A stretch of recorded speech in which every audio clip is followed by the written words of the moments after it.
Naked Shamanism. Welcome to With Insights Radio. I'm your host, Iggy Garcia. I will take you on a journey across the universe through shamanism, metaphysical, and holistic. So sit back and relax and enjoy the show. All right.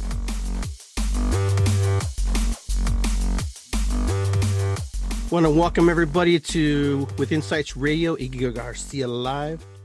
We are on episode 180, well, actually 139 now. That's how fast this thing explodes into. So I'm going to turn down my volume here on my end so I don't hear myself twice, because that would get really annoying after a while. All right, so everybody, welcome to the show. I'm Iggy Garcia. So how we're going to start off the show is we're going to do a little ceremony like we always do. We're going to light a candle to our ancestors, giving thanks. My friend Dawn is on the air. Dawn, Dancing Otter. She's with us tonight. She's my guest. She's been on here before, and we're going to catch up with her and see where she's at and what she's doing and what cool things she's going to bring to the table and share with us. So I raised this candle, giving thanks to all those who come before us, those who have laid the path, those who have created the opportunity for us to be where we're at. It took a lot of people to work very hard to get us and our siblings and everybody in this lineage to the place it is today. So I want to thank my mom and dad, their ancestors, my ancestors, all my relations, everybody on this planet, everybody who has worked very diligently to get us here. Now we are the new people, the new wave, who are going to one day be the ancestors. We want to give thanks, and we want to learn from their example, because one day we will be the elders. And with that, I want to say, oh, thank you. And then we're going to light a little sage. Never go wrong with sage. So. Good old sage from my bundle. Good old sage from my yard from last harvest from last year.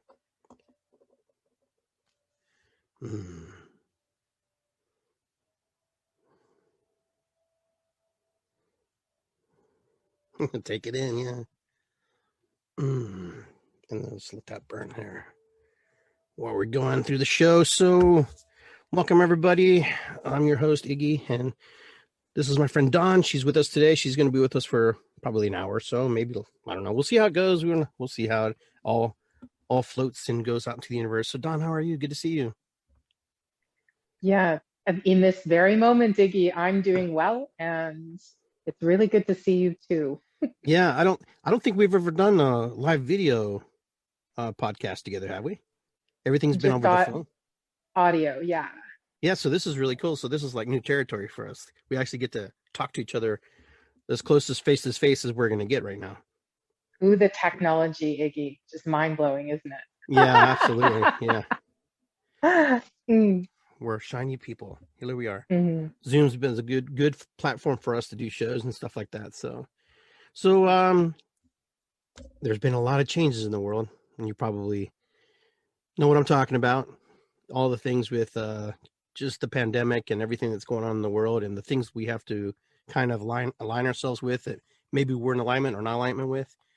So you live on another part of the world, in another country completely different, which probably sees the world has a whole set of rules compared to what we have here in the States. I live in, so before I say that, I will say I live in Lekwungen traditional territory, on a place now known as Vancouver Island. That's the colonialized name for it. Nice. In the territory now, the people are now known as Esquimalt and Songhees First Nation. This is unceded and stolen territory. Okay. And I'm a settler on this land. When you ask what's happening here, it depends on what layer you're talking about. The layer of regular behavior, people have seemed to be honorable with each other here. And we haven't seen some of the same kinds of behavior that have been highlighted in lots of other places where people are kind of tearing each other apart. I think in some ways the fact that where we live now, it's so freaking beautiful, really. Like it's paradise that I think that becomes a method for people to discharge some of their anxiety. However, there have been many things that have become to light here that people have had, I guess, time and opportunity to focus on. One of those things is the stolen land that we're on, and the fact that our government is interestingly behaving as though nothing needs to change about that. And in terms of pipeline building and the politics that are going on here right now, which may be far away from what is in the attention of your good people. Because in Canada, you know, we definitely have different supports from our government, and so we haven't had the same level. We've had lots of suffering, but just different levels of it and different ways it's showing up. Yeah. Okay, very good. I know that can get very complicated. One of the reasons I wanted you to come on the show today was because I was really curious about how you as a healer are working through all this new energies, all this new perceived chaos, all this energy that's just very hard to grasp onto and try to navigate. And I know that most of us, we talked a little bit before we got on the air about how things are going, and like I was telling you, some of the changes that I had to go through. So take us on a little journey. This time last year, I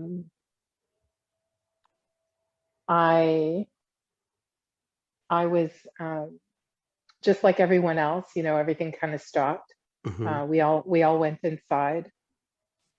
I never really stay inside. I tend to wander outside as much as I can, break rules. And in that way, I can't be away from nature.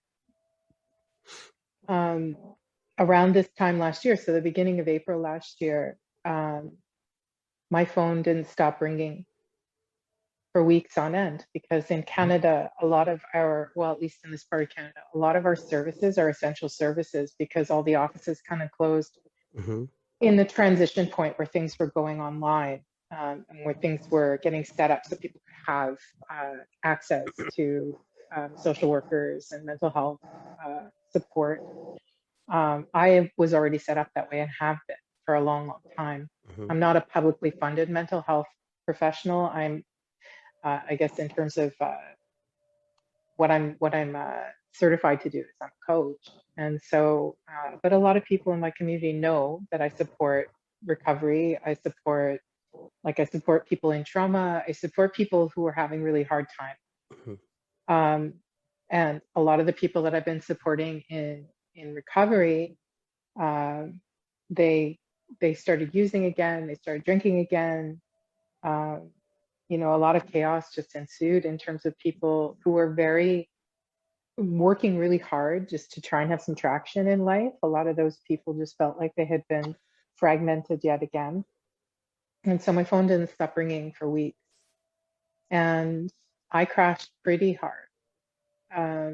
Maybe like the end of April last year, I crashed pretty hard. I was exhausted. And I didn't really have, like, my people who normally support me were also really overloaded. So we were all getting pretty hit in terms of support. The end of April last year, I visited someone who I hadn't heard from in a number of days, and I knew that he was in high risk circumstance and found him dead. And I'm sorry to hear that. Yeah. And I crashed again pretty hard. I had a pretty good wobble after that. A lot of what occurred to me over this last year, I guess if you feel okay where you are, adjusted to the sicknesses around you in a system that doesn't actually give any cares for you. If you're okay in that system, you're probably okay in COVID. You're probably okay when things get locked down. You're probably getting some kind of support. But if you weren't okay before, you're really not okay now. And there were lots of people who were not okay and who are not okay. Yeah. And that's not even speaking to the people who have contracted COVID or suffering from that. Like, I know a number of people, I lost people in my life that were important to me. Yeah. One of them who was a teacher in my life. So, and I mean, people who I care about, like my mother, not that I care about more people than my mother, but I care about my mother a great deal. I get what you're saying. Sure. She's very close to me. My mother, who's had various pretty severe lung conditions over her adult life, I worry about her a lot because, I mean, she can't go out right now, and she's periodically not been able to go out, and she can't really engage because if she caught COVID, it would be devastating. It would, yeah. And so, I mean, I believe anyone can heal from anything, but I also know that that depends on time and how much time you get to heal from that. And, when you get later into your life, sometimes you don't have enough time for the healing you need to do. So that's my fear when it comes to my mother. And I fear I'll never see her again. I fear that. That's real grief. Like my heart hurts when I think about it. I live way across the country from her, and I fear I won't see her again. And I pray I will. Right. And somewhere near November, I started to get burned out again. I had a pretty good summer. I had lots and lots of ceremonies and did lots of outdoor stuff where people could congregate in small groups. And it seemed like things were kind of ticking along. And then I crashed again in fall. I had my 50th birthday. Iggy, I turned 50. Happy birthday. Thank you. At the end of October. And it was like a passage for me to be now in this part of my life, which I guess is the latter part of my life. But who knows, right? The latter part of my life could have been started at 30. Who knows? Yeah, who knows how long you get? Yeah. Who knows how long you get?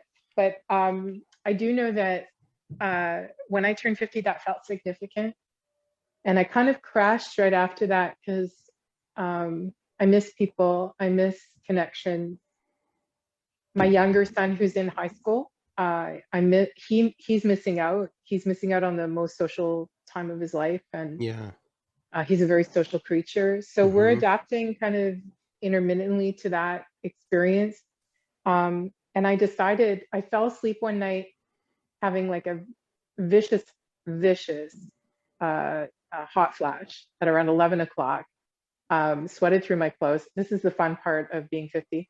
Sweated through my clothes, got up, got changed, got a dry clothes, went back to bed, and immediately I had this crazy dream about getting my master's degree. And I was like, I'm not gonna go back to school. There's no way. Yeah. And then within a few weeks I had applied, and then I got accepted. And so now I'm doing that thing. I'll never say never. I'll never go back to school. And that universe hears us. So that piece of like, I'm kind of in my witchier years now. So I'm in this place of really appreciating what I could offer with more academic credentials. So that's, people still pay attention to that thing, and some people anyway. I also started a podcast called The Witch's Diagnostic. Nice. And I'm writing a book called The Witch's Diagnostic. So there's like a bunch of different projects going on that have my attention. And so through this whole year, lots has been born, lots has, passed away. I move through moments of like really big grief, and moving through moments also of deep joy. So there's lots. It's been everything in between too. Yeah. I am, what I'm finding, I work with a lot of grief work with people who have lost family members through, just the basic way of life through hospice and stuff like that, with drumming. So I see a lot of different things, and they call me in to do ceremonies for them sometimes. Mm-hmm. What is interesting now is that we've kind of done away with a lot of those programs, because of the separation and being apart. It's going to be really interesting how we deal with the grief part of, there's so much loss in such a short period of time.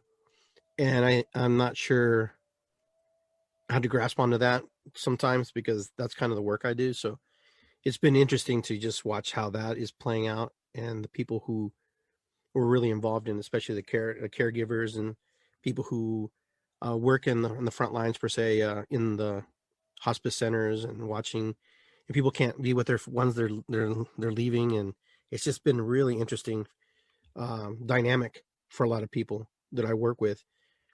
I'm on the opposite scale. Like on your phone went ringing, my phone kind of went dead, which is kind of strange, because everything is kind of in a certain pattern the way I worked. Just now it's starting to ring again, and it's starting to come back up. But it's just interesting how it is, and how we are navigating these new uncharted waters. I don't watch TV much, so sometimes the TV's on because family members are watching. I have to walk out of the room, because it's just the news is just too much. Mm-hmm. Everything is about la, la, la, la, la. Oh, we're gonna all die, whatever you feel in your head, whatever you feel in your body. I believe that you start to hear that enough, and plays out in your head enough, you start to manifest and create that stuff and invite it into your life. Not trying to avoid it, not trying to hide from it, but it's just something that's very, I have found over the years. Who you associate with, or what you're listening to, or what you're reading, plays a big impact to who you are today. Big part. Big part. Yeah. You are what you consume. Yeah. And we were talking about me being on this fast. You are what you consume. Mm-hmm. You're what you consume. And sometimes things are consuming you, you know, Good point. and that's a piece of acknowledgement that people who do what we do Mm-hmm. need to really pay attention to, because um, like really I could be super sacrificial. I could take my entire body and throw it on a pyre and sacrifice myself to the incredible need Yeah. that people have out there, and it Mm-hmm. wouldn't be enough. Like I don't have enough body or Yeah. time or power or Mm-hmm. energy or any focus or any of that to deal with all of that. So Yeah. there are many of us, and the opportunity is that more of us awaken, so that the self-healing experiences, the healers among us, Mm-hmm. wake up and also support the younger people's healing experience that is starting to awaken, so that we can all help each other that way. Yeah. And that we're none of us are getting consumed because we are, the person, Right. like the edge witch or Mm-hmm. the village healer. Like I believe that we all need to take good care of each other, Mm-hmm. um, and that we also need to take good care of our village healers. Yeah.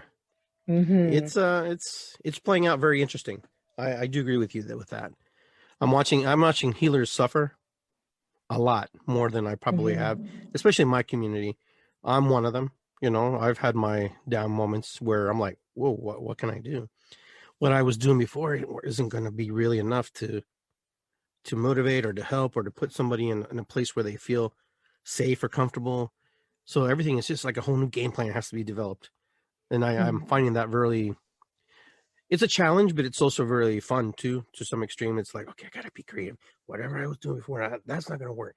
We had a drum circle this past Saturday, and we had probably had like 50 some people, and it was beautiful, because we hadn't had a drum circle like that capacity of a drum circle in a while, because everybody, because of just all the restrictions and everything, everybody was nervous, and some people had their masks on, some people didn't.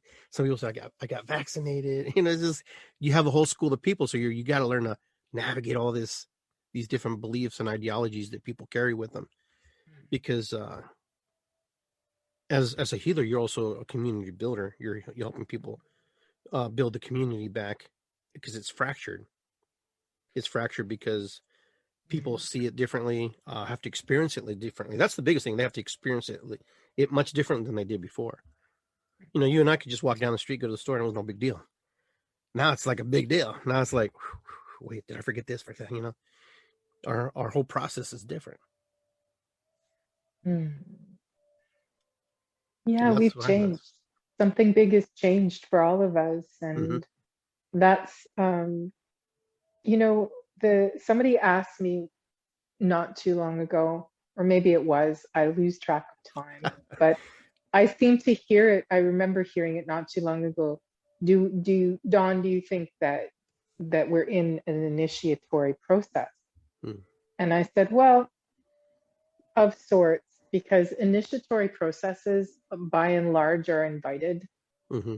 you know, like when you are moving from in your rite of passage from, you know, childhood to adulthood, there's usually some signatory experience that takes you into that, you know, that, so you're no longer the person you were before, you're not the child, but usually that is expected, Mm-hmm. or that is invited. And we didn't, most of us weren't aware of this. Like some people, you know, I have lots of like really smarty pants scientists in my social circles, so they knew this stuff was going to happen. And then I have some real like metaphysicians in my circle, and they knew this stuff was going to happen.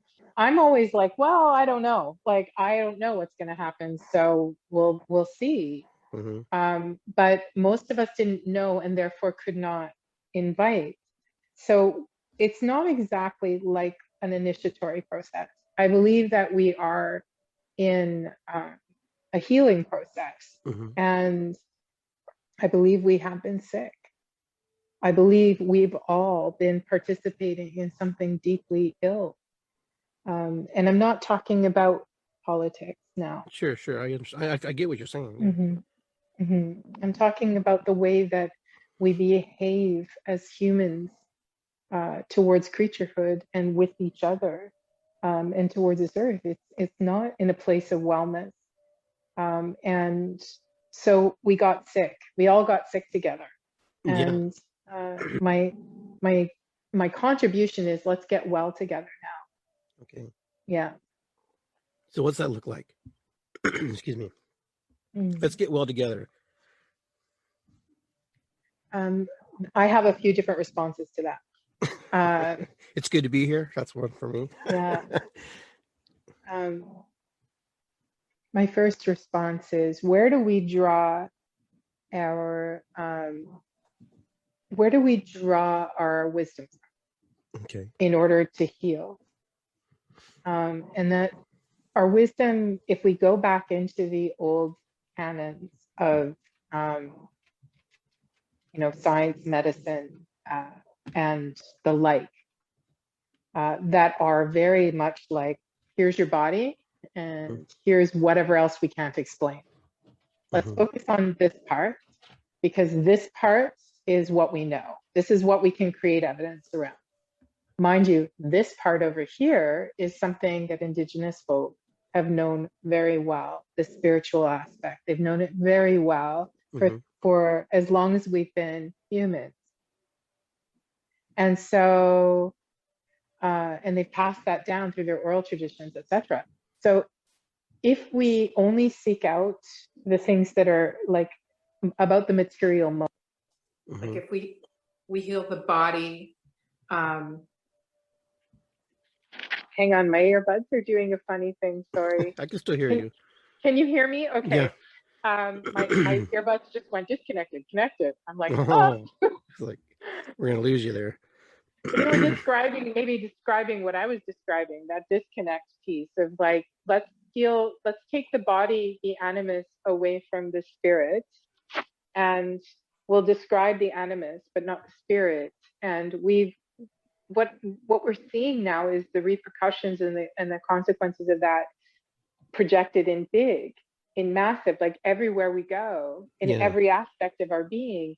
And so, and if we request that those who remember those indigenous ways begin to teach maybe these scientists and these metaphysicians or these physicians the ways of connecting into spirit and how those things are inseparable, and that spirit creates blood, bone, all of those things, creates all the things we touch. Okay. And that all the things come from those worlds, from three worlds really compressed into one that we can that we can see. That when we start to make those indigenous healers, wisdom keepers, the voice of how we go forward, I believe we have a better shot at healing. Okay. If we try and apply the same set of principles of how we got here to where we want to go, I mean, as you know, like, how do you define insanity? You do the same thing over and over again, expecting different results. Right. We can't do that. It's not even logical to consider it. And yet we think that's how it's going to happen, right? Yeah. Like, if we give everyone a vaccine, we can just get on with it, right? Well, okay, maybe the vaccine works and maybe it's questionable. Who knows? I'm not questioning that. Maybe it works, maybe it doesn't. I don't know. Not my place. Right. But do we really think that the stuff that's sick about how we've been living gets healed that way? No. I don't think we get healed that way. Absolutely not. No. And that's hard to relay that message sometimes to people. That message of, oh yeah, let's take a shot, because we're trying to heal spiritual and physical aspects of ourselves. And I get what you're saying. And yet we're missing the point when we let's just say, so hypothetically, someone takes a shot and they're in this whole other camp. Oh yeah, I'm safe now, blah, blah, blah. Oh, you're not going to take a shot? I see a lot of this. Oh, well, it's almost like, well, you better not come around me, blah, blah, might get sick.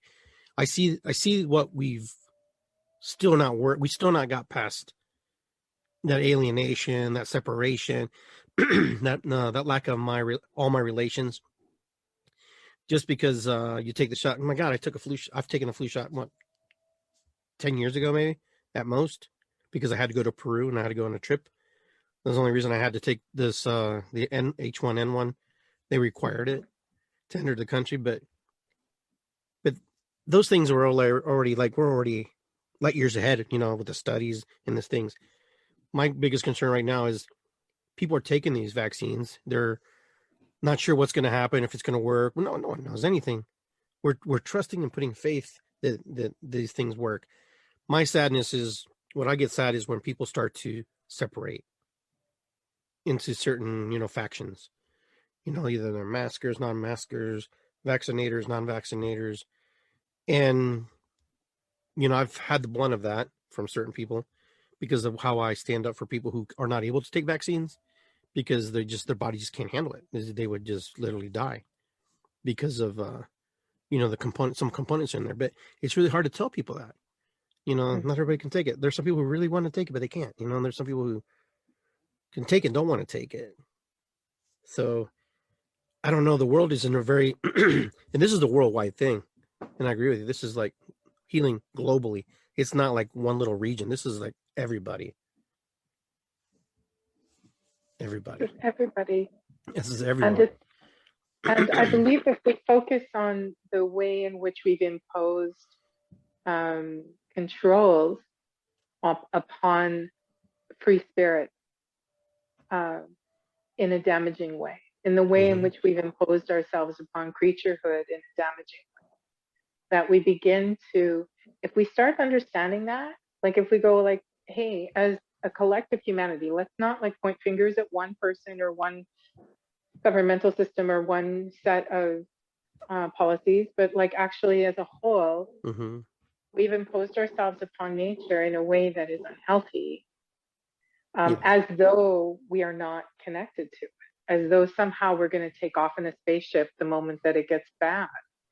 That ain't going to happen. Like we're here tied into the consequence.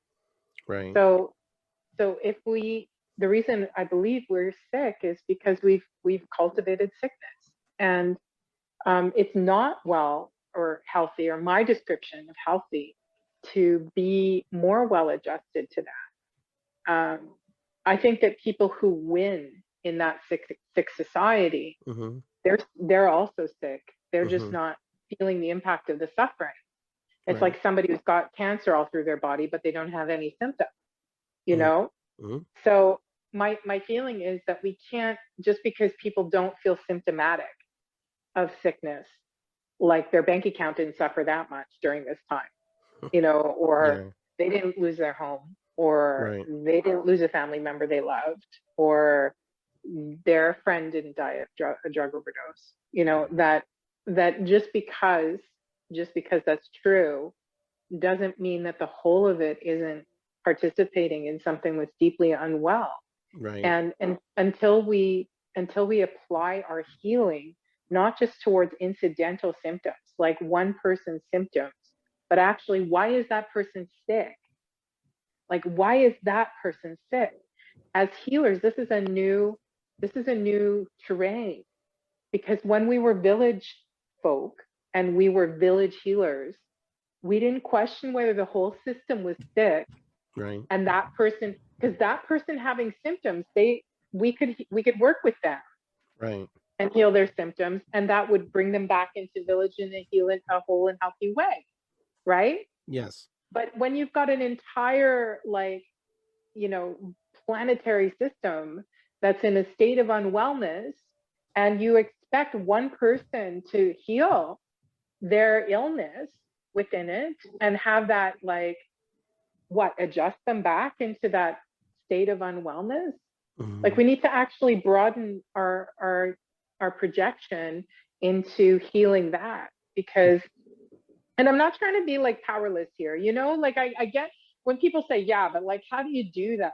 I'm like, well, I don't know, but we need to start talking about it. I'm not the only person who is talking about it, Right. but we need to start talking about it Mm-hmm. in that way, because then we start to find the solution. If one person like myself or yourself is saying the whole thing needs a rework, Yeah. and everyone's like, yeah, okay, but I'm busy, like, trying to survive this moment. I'm like, yeah, I get that you're busy trying to survive your moment, but you being busy trying to survive your moment is because that whole thing is sick, Yeah. right? Yeah. So we need to start talking about it differently. And so, as a healer, that's what I'm focusing on. This is why I decided to go back to school, Iggy, Mm-hmm. is because I need the attention, and I need uh, the invitation to different tables. Okay, I can see that. Yes. Okay. Mm-hmm. So, because those conversations need to happen at those levels, you Right. see, like, it's one thing for us at a grassroots level, but Mm-hmm. then when you're talking to your neighbors who have lost their house, or to your neighbors who lost, their parents just recently from sickness, or your neighbors who lost, who they're destitute, their focus is going to be on that immediate problem. It's not going to be on the global problem. Yeah, this is true. I And mean, we can only really concentrate on us at sometimes, and I think a lot of people have not concentrated on themselves. And this is a really rude wake up call to actually focus on yourself. Hey, you've kind of ignored yourself. You've been the martyr, or you've just totally been strong. It's like that guy who's super strong all his life, and then one day he gets sick and he just totally collapses and dies. Everybody goes, "Well, why did he die?" It's because he has been hiding that and manifesting and not showing the world that feelings and emotions, and then one day it just all comes crashing down. And for him or her, they just go, oh, "I'm just tired," and everybody's like, "How can you be tired? You're so strong," and blah blah blah. Because people put a lot of emphasis on other people to carry them through the hard times, get me through the hard times. And we haven't really learned to sometimes carry ourselves through the hard times, because we're always grasping. And sometimes we don't know where to grasp. Sometimes we don't know how to reach out. And kind of like you said, the world, the world it's a world thing. How do we start? You and I talking, having a conversation. That's what we're doing. Two other people listen on the other side of the show. 10 more people are listening, and they go, "Hey, did you hear that show, Iggy and Don are talking?" And that's kind of how it goes. And if we don't talk about it, we'll never learn. And will we agree and disagree? Of course. That's part of being human. That's part of being you or me, I am you. And sometimes we don't even agree with ourselves. So Well, I think more than one thing can live in the same place at the same time. Oh You yeah, know, sure. like, you have conversations like this, and then there'll be lots of opinions about what to do about it. Right. And some of those opinions might seem like they're conflicting, Mm-hmm. but some of those opinions, even if they're conflicting, they're still valid opinions in the conversation. I believe that we are very accustomed to being told what to think and how to think. I think so. That our our critical thinking skills are pretty dull. And I don't mean to insult anyone. I just see this. I see this the more that people are moving into media as their source of education. Yeah. And not necessarily, because when you read, man, that's a different process entirely, right? Like when you Yes. read, you have to involve critical thinking skills, because you don't just like absorb it. You have to think about it differently. Right. And and I mean no disrespect to media like this. I think this is great. I also Mm-hmm. think, like, I have a podcast, and I know, like, I want people to listen to it. But Everything has its place. Mm-hmm. I also want people to read, and I want people to really sit and try and understand their world from a place of critical thinking. Because if you don't do that, then you're subject to whatever anyone tells you is true. And then if something makes its way in there and starts to appease the thing that's suffering the most in you and markets Mm-hmm. itself to you, presses Right. on your pain point, then you're going to take in all of that subjective matter, all the stuff that applies itself, like, in politics, like when a political party does this and on your pain point, and you're Mm-hmm. like, yeah, man, yeah, you're going to do something about that thing that hurts me so much. Great, you got my vote. And then you Right. take on all their other stuff, right? That maybe you haven't thought about and maybe isn't actually in your best interest. And Yes. we don't ask questions that are piercing that enough. So if you want to ask, and I don't know if you did ask me this, but as a healer, I seem to remember you asked me something about, as a healer, what do I feel going forward, or how am I experiencing this? As a healer, I feel like I need to be more political. As a Mm. healer, I'm a greater critical thinker than I was before all of this kicked off. I'm a greater critical thinker, even though I was already pretty critical in my thinking. Sure. I've gotten even more so, because for me, it's like, okay, no, you're not allowed to actually sell me that. You can't just sell me that. I have to think about it. And I have to know, is this going to serve not just myself and my loved one, my day, my today? Does Yeah. this serve my community? Mm-hmm. Does this serve the creaturehood of the community? So that not just the human beings, but also like the animals and the plants Mm-hmm. and the land. Does it serve those purposes over time, Right. or is it just right now? And I believe we're just like, okay, that's good for you and your family right now. And most people make all their political decisions based on that criteria. It's good for me and my family right now. And I mean no disrespect to anyone, but we need to be more critical in our thinking than that. I think so too, and I think that's important. You made a good point that reading is a valuable thing, valuable tool, something that stimulates our mind and creates our imagination to work too. It puts us in a place to actually focus and create and construct things inside of our head that maybe we don't see on social media or stuff, because that's created for us. Someone makes the construct for you, and so when this Mm-hmm. construct is built, then you just kind of follow along with the construct. But if you read Mm-hmm. it and you're absorbing it into your critical thinking, then you're asking a lot of questions, like you said. And so that's important. I think that's a very valuable thing. Um, I think right now everybody is just really exhausted and tired because they're not sure what to think. I mean, as cheap as that may sound, but there are a lot of people who just don't know which way to turn or which way they're going is right. And the people who are willing to speak are either shut down, or the ones who should speak should speak and say something and be honest about it. And then there's new leadership that has to emerge from all this. So the Mm-hmm. person, like you said, as a practitioner of the holistic work you do, you have to you become more political, right?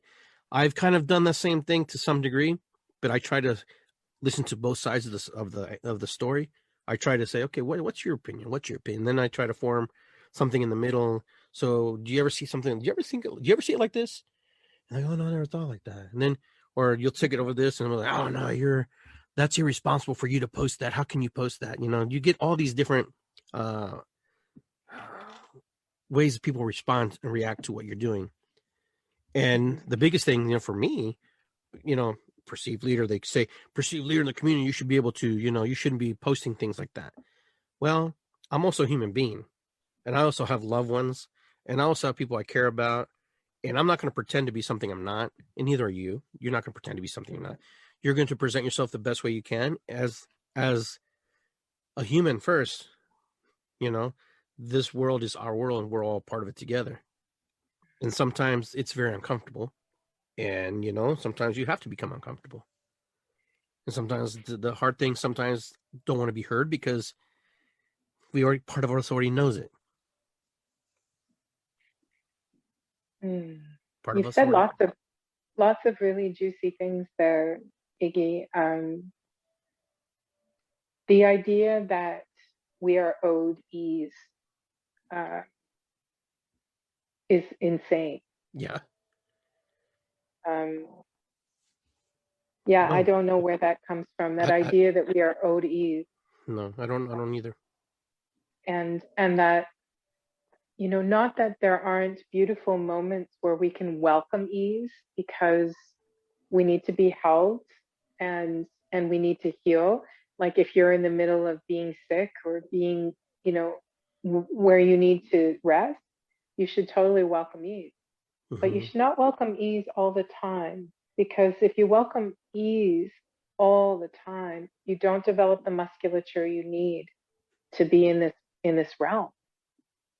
Because this Yep. realm involves like so many things that are not easy, and Agree. that we can actually take pleasure in the creativity required for us to move into healing.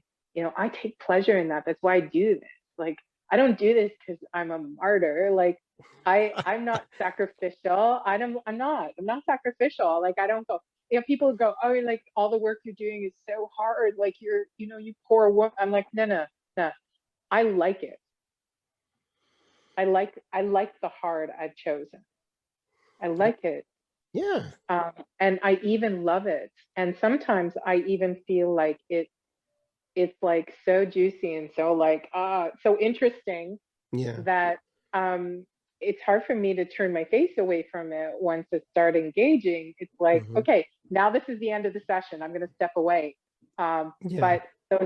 But people are sort of endlessly interesting to me because the things that we choose to do in response to the information that we filter and are given and filter out in terms of perception, the Yeah. things that we choose to do in that place, I find endlessly interesting. Sure. And I sit off and I'm like, oh, what creates that behavior now? You know, like what's that person trying to solve? You know, what are they trying? How are they trying to get their needs met? What's the payoff in that? Where's the goal?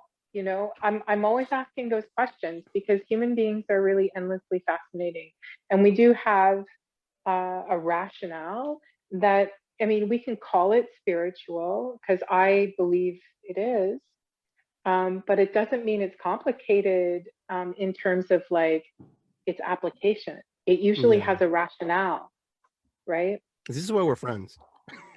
Mm. This is why you and I get along, because I believe that. I believe that too. Yeah, I think there's many reasons we get along. This is I true. think I think there's kinship going Yes. on. Yes. I agree. Yeah, I have a lot of love for your ancestral home too. I mean, Oh. Have you been taken someone have you been to Peru? lots of times. Okay. Yeah, Okay. I was until COVID kind of Yeah, created yeah, yeah.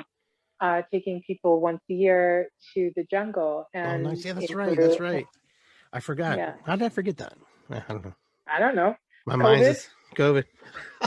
My mind's preoccupied, but the COVID vortex of information. Yeah, it's fine. that's right. I remember you did that tour. I did a tour not too long after that, I think, when you did yours.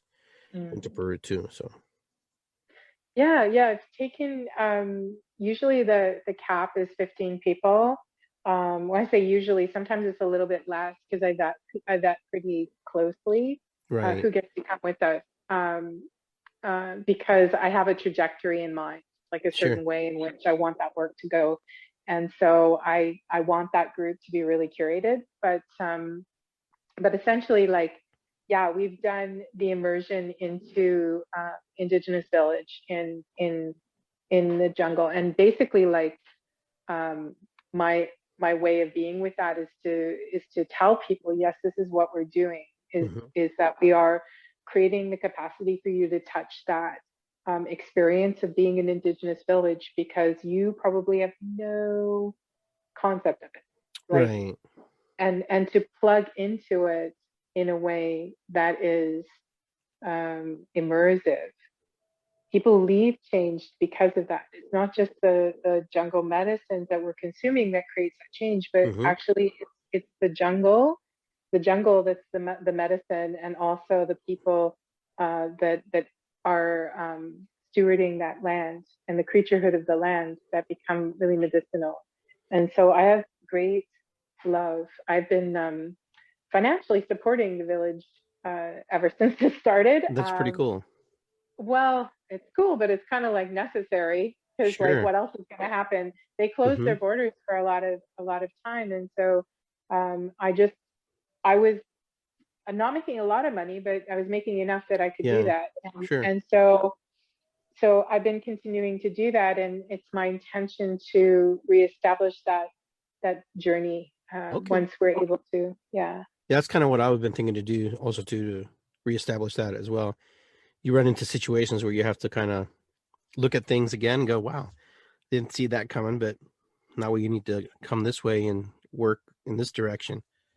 You have shamans that, you know, fall, and you have shamans that disappear. You have people who leave the village and go to the cities for better life. You see all kinds of crazy stuff, especially in my country. And now with COVID, Peru's pretty locked down. My uncle passed away in Peru of COVID, and another uncle as well. So I've had family members who've passed. They're pretty stringent right now. And those who are getting in, they're getting in through different means. But I always wonder how Pachamama plays in all this, and how she is seeing her children as we navigate on her and through her with her. And how do you feel about her? How do you think is she? Some people think she's punishing us, and some people, I'm like, no, I don't think she's punishing us. What do you think about Pachamama and all this? I think we are punishing us. Yeah. Um, I think we are punishing us because we think that that's what we deserve. Yeah. Um, I don't think that Pachamama has a will to punish Hmm. her children. Um, I She's had just a doing her vision. thing. She's doing her thing, She's right? doing a thing. My belief is this. I believe that in terms of our evolution, we need to step out of our relationship as children of the mother, the great mother, and actually lovers too. Hmm. We need to step into that role of the lover. Um, I started speaking about this maybe 10 years ago. I had a vision about moving from children of the earth to lovers of the Okay. earth. And what would you do if, how would you tend to your lover? Because it's a different relationship than being a child to a mother, right? Like, being a child to a mother is often very consumptive. Yeah. Children, and it take a lot of energy, Yes. like, Good you point. have some, I have some, they take a Yes. lot of energy. Um, and then at a certain point, do you grow up? Do you get to then, like, behave towards the beings in your life in a responsible way? And Yeah. what I Yeah. see is that the continuation of the childlike behavior goes well into adulthood, as we, in the way that we're treating the creaturehood. It's like this well continued process into adulthood, where we're consuming like we are babies, Yeah. you know, and we're not babies. We don't get to do that, Right. you know. That's pretty powerful. That's, like you said, juicy. I like that. That makes a lot of sense. Mm. It makes a lot of sense because a child will behave a certain way and react a certain way, respond a certain way. But a lover is is engaged much differently. Hmm. Much differently. You would hope. You would hope. Well, yeah, yeah, you hope. But you know, I You would get hope. that. I get that. See, this is how we learn. This because we have these communications, these dialogues with one another. So that's a nugget in my head now, floating around, going, you know, that's important to know. Well, I see you in that way, though, behaving in that lover two way, Iggy, like the way you are with your groups and the way that you are with your ancestral land. And Mm-hmm. the way that you are in the world is lover two. Mm-hmm. You know, you're like, I'm doing the thing to tend to the Mm-hmm. need. Um, in in Irish pagan culture, there is a time in the transition of the year called Lunasa, and Lunasa is like the end of July, beginning of August. It used to be in the lunar observation, the full moon, last full moon of July, first full moon of August. But now it's more like they celebrated July 31st, August 1st in the Mm-hmm. Gregorian calendar. And the basically the tenets of Lunasa is like you as a human being have an oath, you have a promise. You come into the world, you have an oath and a promise. You Okay. are not nothing. You are not a child that is completely open to everything. You actually come in and you are supposed to give that gift. That is what you give to the earth, to the people, so that there is sustenance. And at Lunasa, it's the last whisper of the earth's gifts to us. It's like all the fruit trees are ripe, all the everything's growing, That's cool. you know. Yeah. So the earth is like, here, take the food, and then Yeah. the people are supposed to like think, wow, how much do I need to put in my pantry in order to get me through the winter? How much do I need to gather, and how many pies do I need to make? How much do I need to distribute to the villagers? How much needs to go onto the ancestral plate? How much do I need to pray for in terms of the next season? What is growing and what is not? What do I Right. need to plant here? And we have to be responsible in Lunasa, even though all the trees are bearing fruit. We don't act like children and eat until we throw up. We put some of that stuff in the pantry so we're not starving to death in January. I gotcha. Yeah. You know, so that's Lunasa. And Lu, God Lu, was an oath. That's what his name meant. I'm an Mm-hmm. oath.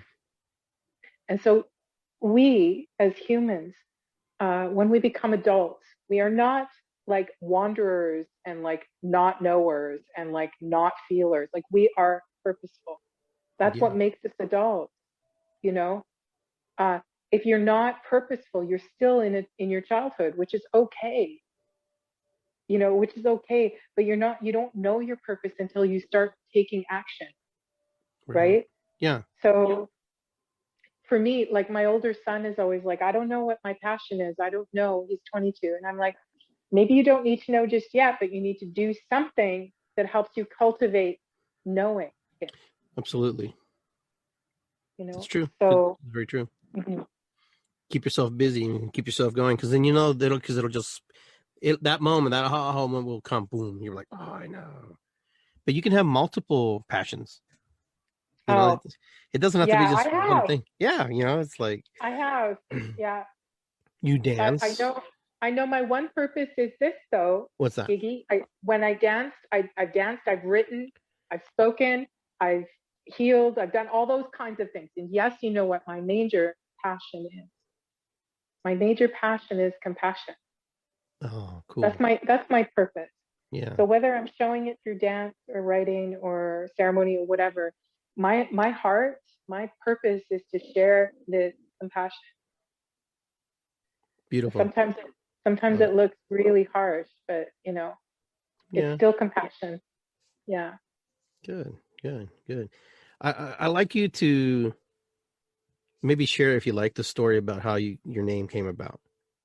Mm. I think I did this one time with you You before, did right? Like the I very talked first about. the first time I interviewed you. That was several years ago. But for Mm, this new batch of people who probably wondering, how'd you get her name, Dawn Dancing Otter? I know the mm, story, but for the listeners, So I think I it's a cool was, story. yeah, it's a cool story. Um, Because it kind of goes I was, along with what we're talking about. It does. Yeah, it does. This is the story in a lot of ways of my oath and my purpose, birthing itself through a body that was dying. So I was deathly ill at in the latter part of my 20s, and rather than go the route of receiving medical care for it, which was basically the only opportunity that was being told me that would work, that would heal me, Mm-hmm. or you're gonna die, or you're gonna die.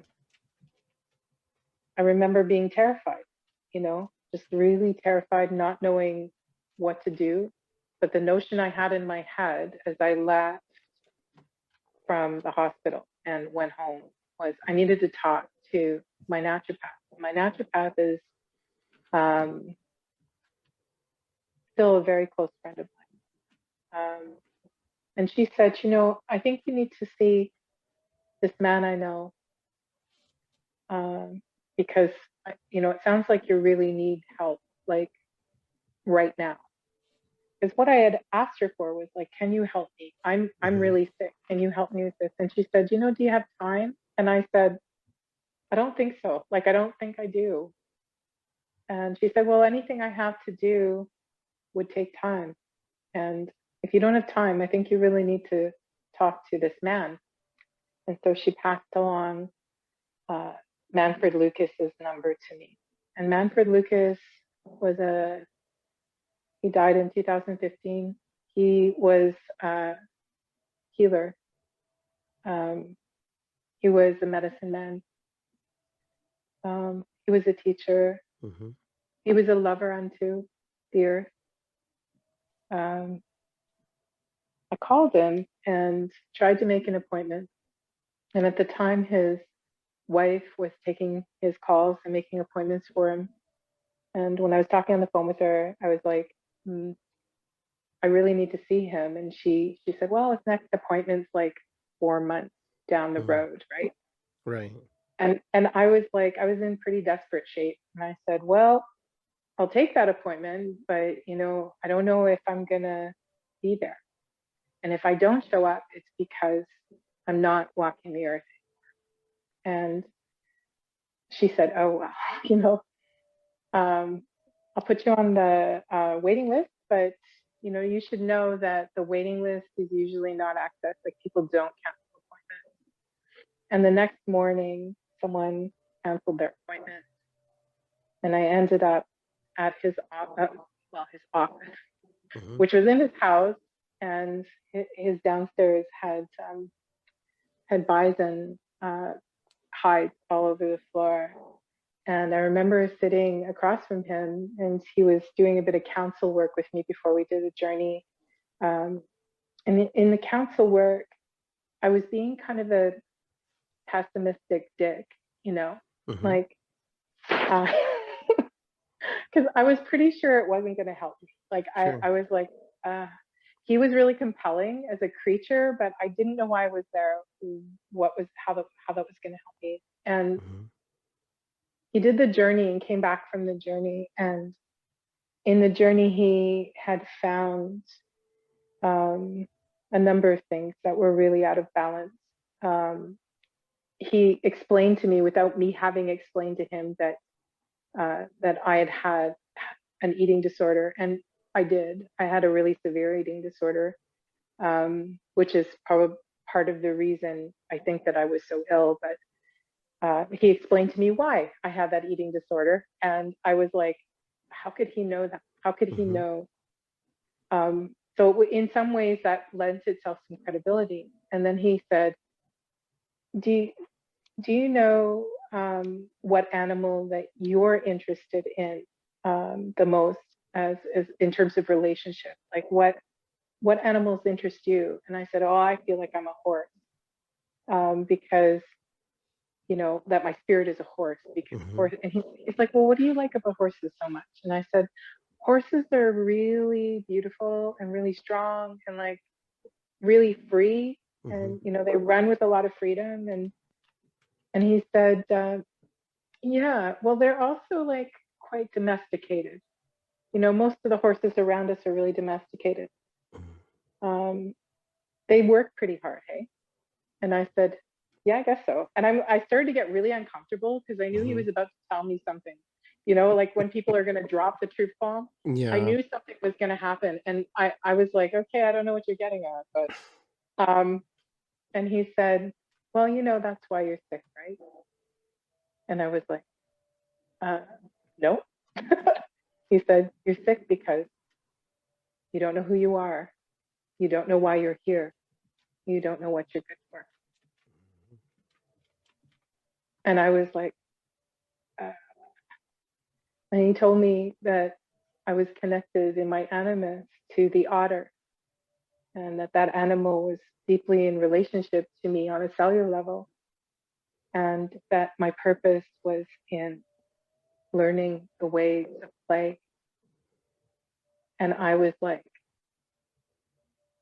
I don't even know what that is. Like I had no clue, Yeah. like zero awareness. My whole world was like intellectual, um, work orientated, you know, order of operation, applying schedule, time. My time was stretched so thin by then, and I was such a workaholic that I think I was working with a little baby, like Gabriel was 4 months old at the time. That I was so stretched in that I didn't even know what play was about.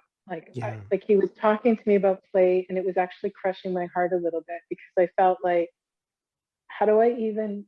Then I felt so much despair because I was like, I don't even know what to do with that, you Mm-hmm. know. Like you're telling me that's why I'm dying, and I'm telling you I don't know how to do that thing.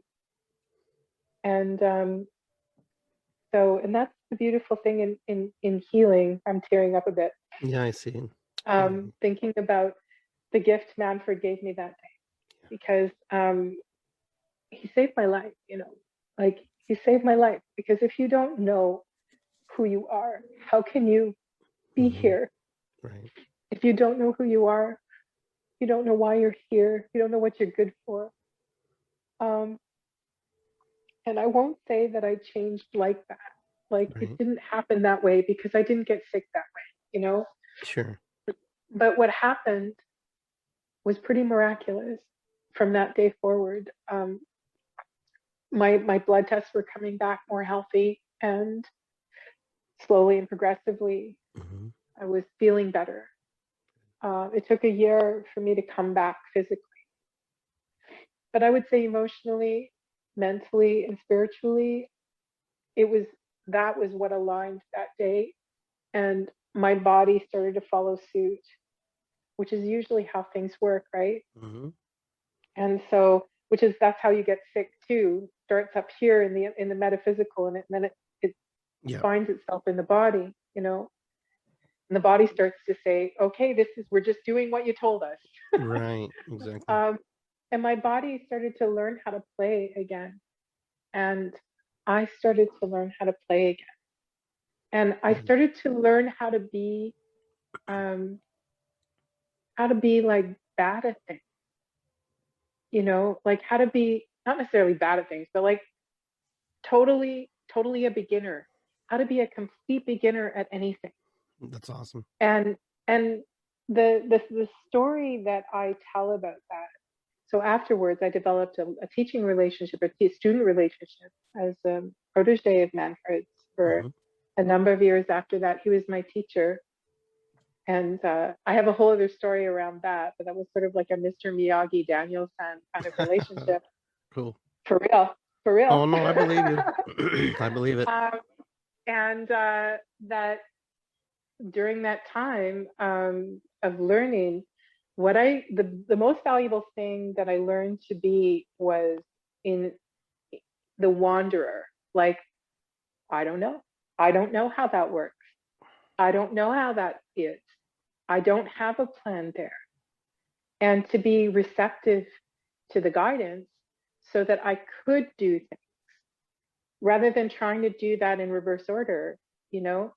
And Mm-hmm. when I started to dance again from that space, I started to really play with like all the ecstatic dance practices that I had learned in my early 20s started to become really important to me. And then Manfred, during my learning from him, said to me, "You're really, the dancing otter in the water." And so then I was named that, and I went by that. I started going by that in the early 2000s, and I haven't. No one's known me by anything else, Yeah. really. Some people call me DDO now, or some people just call me Otter.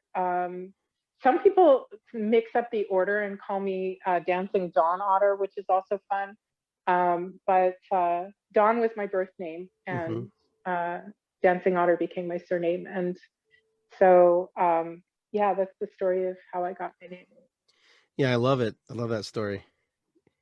I use that story in some of the work I do when I'm teaching students. Oh yeah, I don't know. I didn't know all. It was there's even more pieces that you just shared with me that you didn't share before, which is really cool too. So, but that's beautiful though. Yeah. How names come about. How names come about. I've I had feel students. Go ahead. I said I have students who they want to be called something else, and then I'm like, I don't think that's kind of goes with kind of know that story. I know when you were saying that about your teacher, how he's like how that affects your body, how it affects your psyche and everything. So I know how that is. The sensei to student type relationship. Honestly, if you know this, right? Don't take up the mantle of a name unless you want to live it, because you'll be asked to. You'll be asked to live it. Yes, that is true. And then you'll be demanded if you don't comply. Yeah. So I step in as much as not just as much as I can, but with my being to that way of being. I am playful, and I take very few things seriously, even though it may seem like I take everything seriously. I don't. I play with it. Like, I don't know how things are going to work out. I'm not certain. That's not my being. I'm not certain about it. I do have knowing, but that knowing shifts and changes because the elements shift and change and the earth grows. So yes, that knowing isn't like written in stone. yeah, that's awesome. And what's in the name, right? That's what they say. What's in the name? Well, there's a lot in the name. Like you said, take on that mantle. Because I remember when I was one of my first names was Roaring Chipmunk. I don't know if you knew that. They call me Roaring Chipmunk. I love it. And so a lot of people don't know that, but from different, elder groups, different tribes, different organizations. And one called me Thundering Forebears. That was with Lakotas. The other one was another Lakota. And the last one with the Nemanhal, they call me Hoop Watcher. One who walks with the animals and walks the hoop, the medicine wheel. So in Shehepton, it's called Shaloshi. Shaloshi means the hoop watcher. So that's my name. A lot of people don't know that I go by hoop watcher. So powerful medicines. That's powerful.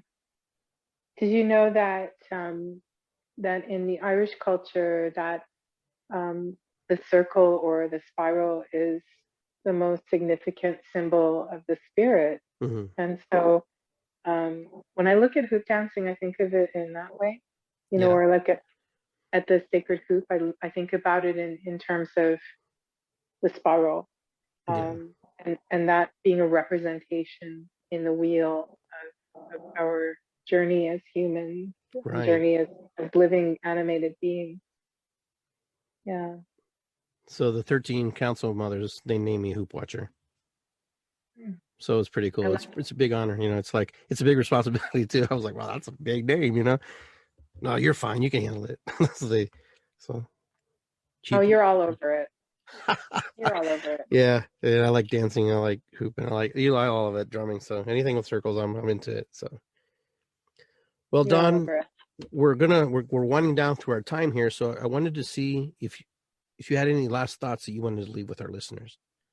Something that maybe you didn't get to say or share that you wanted to? Yeah. Wherever you're living on the planet, get to know the stewards of the land. Get to know those people. Get to know the songs and the languages and the dances of the land. Get to know the weaves. Get to know the relationships and develop a relationship to place. Mm-hmm. And while we are not so movement orientated in our travel, take the opportunity to really ground into that relationship to place and ask invitation to weave in. Ask invitation rather than impose. Ask for it. Like, can I join here with my spirit, my good intentions, and then wait and see if you are invited. And if you are invited, know what it is that you have to leave behind, because there is something that you will be asked to let go of so that you can become part of that belonging. And then there will be many responsibilities that you are given in that place. And if you behave in this way, that it peels back the layers of colonized thinking. And this is, I believe, our way forward. This is how we become lovers to the earth. Yeah. Beautiful. Mm. I want to thank you for joining me tonight, taking time out of your busy schedule to share your heart, your feelings, your emotions with us, and teach us something new. I learned something new today, which is awesome. And also learned some new possibilities to see things differently than I probably haven't before. So this is why we have community. This is why we hang out and talk and share. So I'm blessed to have you in my life. I'm very grateful and thankful. So and I'm always watching you from afar on the Instagram feed.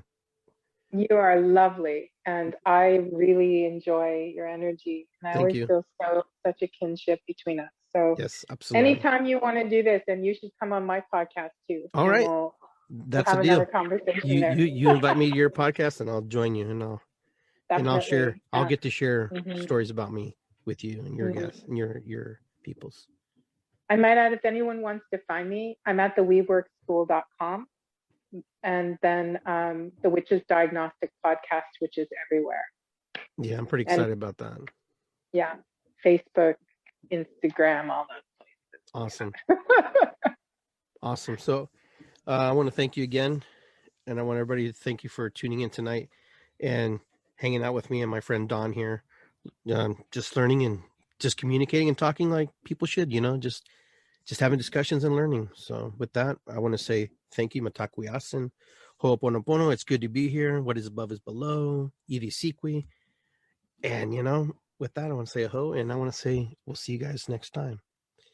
And so next Monday, I have, I don't know if you know her, her name is Tanya, the herbalist. She's from Canada too. She's from so she's, I got the Canadian week, which is cool. So she's an herbalist. She's going to be a very powerful person as well, sharing her story about what she does and how she feels about COVID. She's a little bit more, like, don't like it, don't want it, don't need it. We're being abused. So it's going to be fun. It's going to be a good challenge for me to have her on my show, just to see a different perspective on someone who sees the world in a different light. So I'm looking forward to that. It's exciting. Bye, Don. Thank you very much. Bye, Iggy. And we'll keep in touch. Mm-hmm. Take care.